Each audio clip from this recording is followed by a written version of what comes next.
আমি তোমার প্রেমের ভিখারি ইয়া রাসূলুল্লাহ, আমি তোমার প্রেমের ভিখারি ইয়া রাসূলুল্লাহ, ইয়া হাবিবাল্লাহ, আমি তোমার। কারণ প্রেমের ভিখারি হলে রসুলের প্রেমের ভিখারি হতে হবে। কথা বলেন ঠিক না? দুনিয়ার জমিনে আপনি যার সাথে প্রেম করেন, মামলায় একটু করে এদিক সেদিক হোক না, বলে অসুবিধা নাই, সীতাকুণ্ডা থানায় কয়েক দফা মামলা ভরে যাবে। কথা বলেন ঠিক না? অমুকের বাড়ির মেয়ে অমুকের বাড়ির ছেলের সাথে সম্পর্ক, দীর্ঘদিনের সম্পর্ক, একটা বেজাল হয়ে যাক, মেয়ে বলবে অসুবিধা নাই, 14 গোষ্ঠীরে মামলায় বাজাবো। আর মেয়ে যদি বলে তোমাকে বিবাহ করব না, ছেলে বলে অসুবিধা নাই, 14 গোষ্ঠীরে মামলায় বসাবো। আর এলাকায় এলাকায় বলবো তোমার সাথে আমার এইরকম সম্পর্ক আছে। কথা বলেন ঠিক না? দুনিয়ার জমিনে মানুষের সাথে প্রেম করলে, অসুবিধা হলে, বাড়াবাড়ি হলে মামলা টেকায়। আর নবীর সাথে প্রেম করলে তার বিনিময়ে জান্নাত পাওয়া যায়। জোরে বলেন সুবহান। ওরে আমি তোমার প্রেমের ভিখারি ইয়া রাসূলুল্লাহ,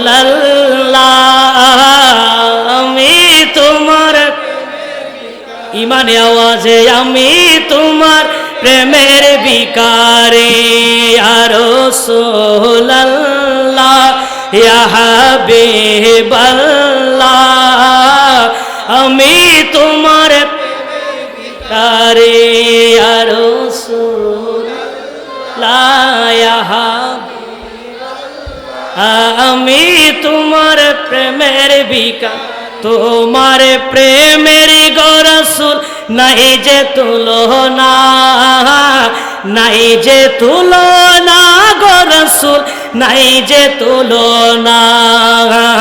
তোমার প্রেমে জিন্দা হলো, তোমার প্রেমে জিন্দা হলো উস্তুনে হান্নানা ইয়া রাসূলুল্লাহ,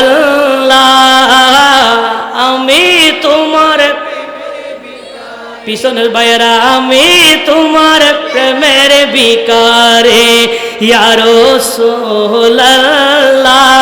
ইয়া হাবিবাল্লাহ, আমি তোমার প্রেমের ভিখারি। কথা বলেন ঠিক না?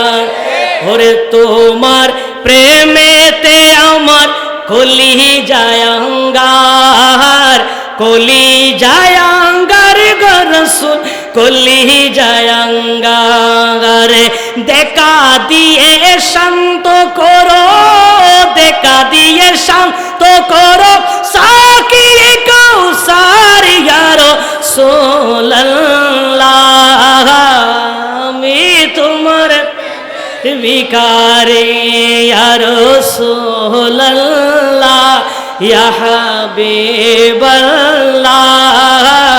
আমি তোমার প্রেমের ভিখারি ইয়া রাসূলুল্লাহ, ইয়া হাবিবাল্লাহ, আমি তোমার প্রেমের ভিখারি। আওয়াজ দিয়ে বলুন না মারহাবা। কারণ এই নাতগুলো পড়ার দরকার আছে না নাই? কারণ দুনিয়ার জমিনে আপনি সেকেন্ড বাঁধবেন যে এটার কোনো গ্যারান্টি নাই। আরো যারা বল না গ্যারান্টি নাই। এই যে ছিন্নমূল থেকে 6 নম্বর ওয়ার্ড থেকে যে 10 নম্বর সলিমপুরে পৌঁছতে পারবেন, এটার কোনো গ্যারান্টি আছে? এই যে প্যান্ডেলের ভেতর থেকে যে আপনি বের হয়ে ঘরে যাবেন, স্ত্রী পুত্রের সাথে কথা বলবেন, এইরকম কোনো গ্যারান্টি আছে? আরো যারা বল না আছে? যদি আপনার জবানে এই নাতগুলো চলে, নবীর প্রশংসাগুলি চলে, ওই মুহূর্তে যদি আপনি চলেও যান, নবীজির দিদার নসিব হয়ে যাবে। আরেকটু জোরে বলেন না সুবহানাল্লাহ। এটা এগুলা প্রশংসাগুলো আমরা বলছি না, এগুলা আমরা গাচ্ছি না। এই নাত রসুলের নাতে রসুল, এই নবীর প্রশংসা, নবীর তারিফগুলো করতেন একজন সাহাবী, যার নাম হলো হযরতে হাসান বিন সাবিত। আরেকটু জোরে বলেন না সুবহানাল্লাহ। এগুলা সিহাসিত্তা সহিহ বুখারীর বর্ণনায় আসছে। আপনার হযরতে হাসান বিন সাবিত যখন রসুলের শানে নাতে মুস্তফা পড়তেন, তখন আমার নবী বলতেন, আল্লাহ আমার এই হাসানকে তুমি জিবরিল আমিনের মাধ্যমে সাহায্য করো। জোরে বলি সুবহানাল্লাহ। আরেকটু জোরে বলেন না সুবহানাল্লাহ।